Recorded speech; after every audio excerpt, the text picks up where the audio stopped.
یہ ہمارا intellectual decline ہوتے ہوتے ہوتے اس مقام پہ آ گیا ہے کہ اس زمانے میں لوگ کاسمولوجی ڈسکس کرتے تھے، الجبرا ڈسکس کرتے تھے. آج جو ڈسکس ہو رہا ہے نا وہ یہ ہو رہا ہے کھیرا کیسے کاٹنا ہے، حلوہ کیسا بنانا ہے، حلوے کی توہین سے کفر ہوتا ہے کہ نہیں ہوتا. ٹھیک ہے، ٹوٹل سیکٹرینزم پہ کام چل رہا ہے. جو سیکٹرین کنفلکٹس ہیں، جن ایشوز کو میں کہتا ہوں 5 منٹ بھی دینا بے وقوفی ہے، ان کے اوپر 3 گھنٹے کے مناظرے پڑے ہوئے. قرآن پاک جو بندہ پڑھے گا نا، سورہ آل عمران پڑھے گا، سورہ آل انعام پڑھے گا، سیدھا سیدھا اللہ پاک نے جو ہے وہ منع فرمایا ہے فرقہ واریت. اب فرقوں کو جسٹیفائی کیا جا رہا ہے. 73 فرقوں والی حدیثوں کو کمنٹ کر دیتے ہیں کہ رسول اللہ نے کہا 73 ہوں گے تو ہوں. وہ ان کو یہ نہیں پتا کہ رسول اللہ نے ایک برائی بتائی ہے کہ یہ برائی یہود میں بھی تھی، انہوں نے اتنے سیکٹ بنائے، عیسائیوں میں بھی تھی، انہوں نے اتنے سیکٹ بنائے، اور یہ برائی میری امت میں بھی آئے گی، وہ اتنے سیکٹ بنائے گی. لیکن خود کو بچانا ہے اور ملت واحدہ کے ساتھ رکھنا ہے، اتحاد کے ساتھ رہنا ہے. ان لوگوں کے لیے خیر و عافیت ہو جو فرقوں میں بٹ جائیں گے، گروپس میں بٹ جائیں گے، ایک دوسرے کو کافر کہیں گے، ایک دوسرے کو مرتد کہیں گے، وہ لوگ ان کے لیے جہنم کی بشارت دی گئی ہے. ہم لوگوں کو شیعہ، سنی، وہابی، بریلوی، دیوبندی بناتے رہے اور کوئی آ کے ہماری نسلوں کو ایتھیسٹ بنا کے چلا گیا.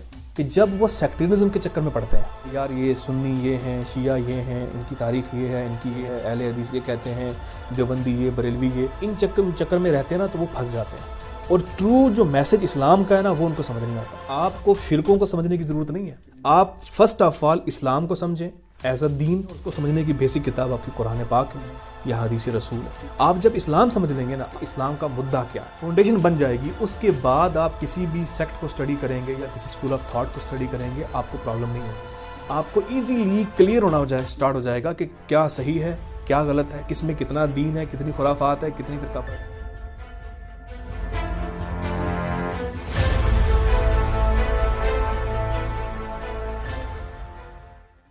آپ کو میں بتاؤں ایک اور بڑا ایک فیکٹر یہ رہتا ہے کہ نوجوان نسل کیا کرتی ہے، خاص طور سے سیکٹیرینزم میں جب مبتلا ہو جاتے ہیں نا لوگ. آپ دیکھ لیں ہمارے انڈیا پاکستان میں کیا کلچر ہے سیکٹیرینزم کو لے کر کے. آپ یوٹیوب دیکھیں، سوشل میڈیا دیکھیں، ٹوٹل سیکٹیرینزم پہ کام چل رہا ہے. جو سیکٹیرین کنفلکٹس ہیں، ٹھیک ہے، جن ایشوز کو میں کہتا ہوں 5 منٹ بھی دینا بے وقوفی ہے. ایسے ٹاپکس جن کے اوپر 5 منٹ یا 10 منٹ بھی لگانا جو ہے نا میں سمجھتا ہوں ویسٹیج آف ٹائم ہے، ان کے اوپر 3 گھنٹے کے مناظرے پڑے ہوئے ہیں. ایک مناظر بہت فیمس ہے، کسی ایک سیکٹ کے دوسرے سیکٹ کے ساتھ ہاتھ ملانے سے نکاح ٹوٹ جاتا ہے. ہاں اس طرح کے آپ کو ملیں گے، ایسے ایشوز ملیں گے میں کہتا ہوں کہ جن کو ڈسکس ہی نہیں کرنا چاہیے.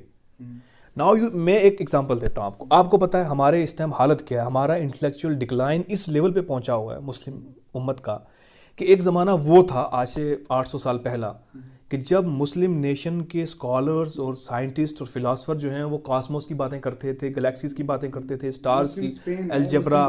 ٹھیک ہے، آپ کو پتہ ہے گولڈن پیریڈ آف اسلام جو ہے اس میں کتنے بڑے بڑے سائنسدان پیدا ہوئے. حیرانگی کی بات یہ ہے کہ ہمارا انٹلیکچوئل ڈکلائن ہوتے ہوتے ہوتے اس مقام پہ آ گیا ہے کہ اس زمانے میں لوگ کاسمولوجی ڈسکس کرتے تھے، الجبرا ڈسکس کرتے تھے، کاسموس کی باتیں کرتے تھے، سیاروں کی باتیں کرتے تھے.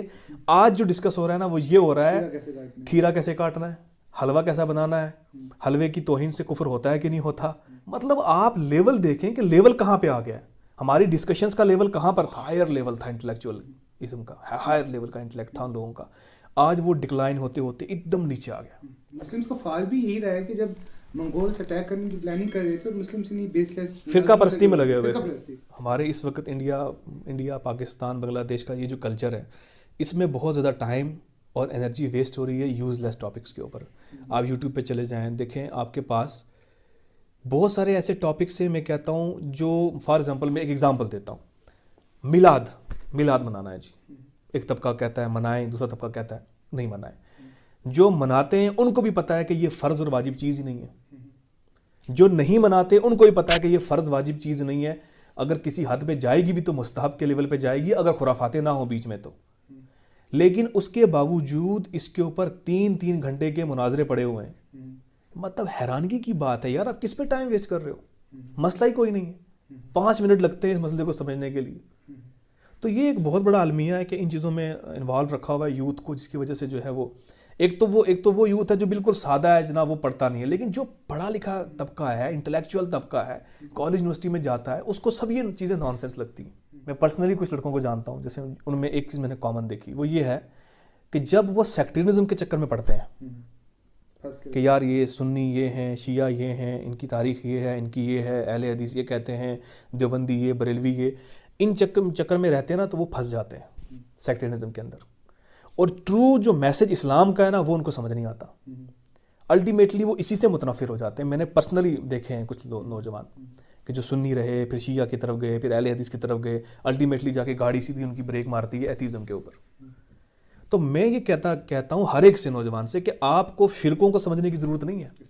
آپ فرسٹ آف آل اسلام کو سمجھیں ایز اے دین، اس کو سمجھیں، اور اس کو سمجھنے کی بیسک کتاب آپ کی قرآن پاک ہے یا حدیث رسول ہے. ٹھیک ہے، آپ جب اسلام سمجھ لیں گے نا، آپ کو اسلام کا فنڈامنٹل اسلام سمجھ میں آ جائے گا کہ اسلام کا مدعا کیا ہے. پیمانہ بن جائے گا. ٹھیک ہے، فاؤنڈیشن بن جائے گی. اس کے بعد آپ کسی بھی سیکٹ کو اسٹڈی کریں گے یا کسی اسکول آف تھاٹ کو اسٹڈی کریں گے، آپ کو پرابلم نہیں ہوگی.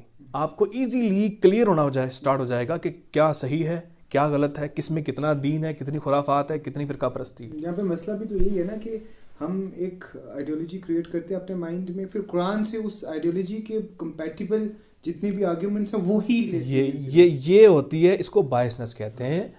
ایک ریسرچر یا محقق کبھی بھی بائس نہیں ہوتا. ٹھیک ہے، آپ کو جب کسی چیز کو اسٹڈی کرنا ہے نا، سب سے پہلی شرط یہ ہے کہ آپ کو نیوٹرل ہونا پڑے گا. آپ کو نیوٹرل ہو کے اس چیز کو اسٹڈی کرنا پڑے گا. ٹھیک ہے، اور قرآن کا معاملہ بھی یہی ہے کہ نیوٹرل ہو کے آپ قرآن کو اسٹڈی کریں، اپنے خاص طور سے غور و فکر کے ساتھ، تفکر و تدبر کے ساتھ قرآن پاک پڑھیں گے تو آپ کو چیزیں سمجھ میں آنے لگ جائیں گی. ابھی ریسنٹلی ایک بیچ میں یاد آ گئی میرے کو بات، ابھی ریسنٹلی میں نے ایک کوئی اسٹیٹس ڈالا تھا، اور اس پہ میری شاید کوئی پرانی ویڈیو تھی میں نے شیئر کی تھی. اس پہ کسی نوجوان نے کمنٹ کیا تھا، اور بہت ہی خوبصورت کمنٹ کیا تھا. مجھے یاد نہیں کس نے کیا تھا. وہ اس نے لکھا تھا کہ ہم لوگوں کو شیعہ، سنی، وہابی، بریلوی، دیوبندی بناتے رہے، اور کوئی آ کے ہماری نسلوں کو ایتھیسٹ بنا کے چلا گیا.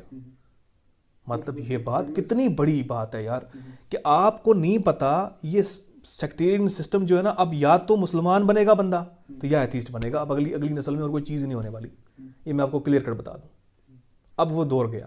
اگر آپ نوجوان نسل کو ان چیزوں میں بانٹیں گے نا، الٹیمیٹلی آپ کی نوجوان نسلیں جو ہیں وہ ایتھیسٹ ہو جائیں. اب اسکالر کی بات کریں، ریسنٹ ایک ایونٹ ہوا ہے مدنی کی، کسی فنکشن میں گیا ہوا تھا، بول رہا تھا وہاں پر بزرگ تھے، انہوں نے علامہ اقبال کا ایک شعر کہا تھا، منفعت ایک ہے اس قوم کو نقصان بھی. انہوں نے آدھا پڑھا تو میں نے اس کو کمپلیٹ کیا. جب میری ٹرن ہے، میرے پاس اسٹیج تھا، تو میں نے وہ پورا شعر پڑھا، منفعت ایک ہے اس کو. اب میرے ساتھ ایک لوکل اسکالر بیٹھے ہوئے تھے، scholar we can use this word. اب جب میں پڑھا تھا منفعت ایک ہے اس قوم کے نقصان بھی ایک، ایک ہی سب کا نبی، دین بھی، ایمان بھی ایک، حرم پاک بھی، اللہ بھی، قرآن بھی ایک. کچھ بڑی بات تھی ہوتی. اب جب میں نے کچھ بڑی بات تھی ہوتے جو مسلمان بھی ایک دم سے رٹا کرنا شروع، یہ ہو ہی نہیں سکتا، یہ ہو ہی نہیں سکتا، یہ ہو ہی نہیں سکتا، کنٹینیوسلی کیپٹن اسپیکنگ دیز. اب میں سوچ رہا تھا اس وقت، میں نے کہا پہلے تو کمپلیٹ کر لوں میں، کیونکہ اگر میں ان کی باتیں سنتا رہا تو پھر مسئلہ ہو جائے گا. میں اس کو سوچ رہا تھا کہ یہ لوگ اپنے ذہن میں یہ چیز بٹھا بیٹھے ہیں کہ کبھی ایک ہو ہی نہیں سکتے. مجھے اور اس کے پیچھے کچھ آرگیومنٹ دیتے ہیں، وہ تو کہ پروفیٹ محمد صلی اللہ علیہ وسلم نے پریڈکشن کی. ارے یار یہ میں آپ کو بتاتا ہوں. دیکھیں یہ اتنی بڑی نان سینس ہے، بلیو می، یہ اتنا بڑا نان سینس ہے. قرآن پاک جو بندہ پڑھے گا نا، سورہ آل عمران پڑھے گا، سورہ آل انعام پڑھے گا، سیدھا اللہ پاک نے جو ہے وہ منع فرمایا ہے فرقہ واریت کو. وہ ہے نا، ان الذین فرقوا دینہم لست منہم فی شیء، جن لوگوں نے اپنے دین کو ٹکڑا کر دیا، اے نبی صلی اللہ علیہ وسلم آپ کا ان کے ساتھ کوئی تعلق نہیں ہے.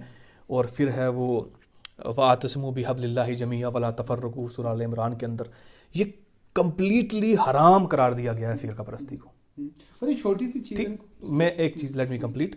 جب قرآن نے فرقہ پرستی کو کمپلیٹلی حرام قرار دے دیا کہ آپ فرقے نہیں بنا سکتے، ٹھیک ہے، تو ہو کیا رہا ہے؟ اب فرقوں کو جسٹیفائی کیا جا رہا ہے. اور میں نے چیز ایک دیکھی، میں نے دیکھا کہ ایک بندے، میرے ساتھ بھی ہوا ایک دو بار کمنٹ کیا لوگوں نے، 73 فرقوں والی حدیثوں کو کمنٹ کر دیتے ہیں کہ رسول اللہ نے کہا 73 ہوں گے تو ہوں گے. وہ ان کو یہ نہیں پتا کہ رسول اللہ نے ایک برائی بتائی ہے کہ یہ برائی یہود میں بھی تھی، انہوں نے اتنے سیکٹ بنائے، عیسائیوں میں بھی تھی، انہوں نے اتنے سیکٹ بنائے، اور یہ برائی میری امت میں بھی آئے گی، وہ اتنے سیکٹ بنائے گی. لیکن خود کو بچانا ہے اور ملت واحدہ کے ساتھ رکھنا ہے، الجماع کے ساتھ رہنا ہے، اکٹھے ہو کے رہنا ہے، دا گریٹ میجورٹی آف امہ رہنا ہے، اتحاد کے ساتھ رہنا ہے. ان لوگوں کے لیے خیر و عافیت ہوگی. جو فرقوں میں بٹ جائیں گے، گروپس میں بٹ جائیں گے، ایک دوسرے کو کافر کہیں گے، ایک دوسرے کو مرتد کہیں گے، وہ لوگ، ان کے لیے جہنم کی بشارت دی گئی ہے.